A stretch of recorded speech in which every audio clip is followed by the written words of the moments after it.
Eto ako, habang kumakain sa isang event, napaisip lang ako bigla. Alam mo yung irony ng buhay? Yung tipong ang daming tao ang napapasaya mo sa bawat event, sa bawat celebration. Pero kapag sarili mong espesyal na araw na, parang hindi mo magawang pasayahin ang sarili mo.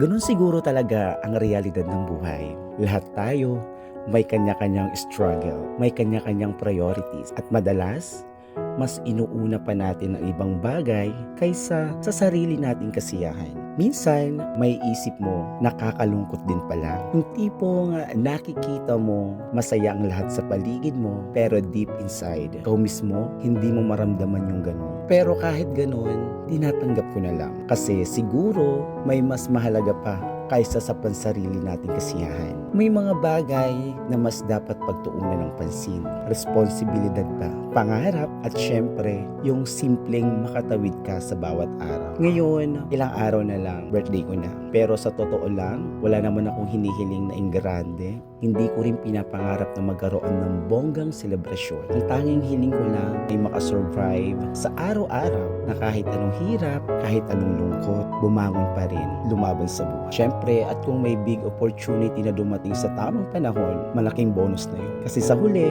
hindi naman palaging kasiyahan ang sukatan ng buhay, kundi yung kakayahan mong harapin lahat ng unos, at patuloy na kumapit sa pag-asa. Kaya heto ako, tahimik na ngumunguya ng pagkain sa isang tabi. Pero sa isip ko, puno na ng kwento, puno na ng pag-asa. Dahil kahit sa gitna ng lungkot, naniniwala pa rin ako, may darating na mas maganda para sa akin, para sa'yo, at para sa atin.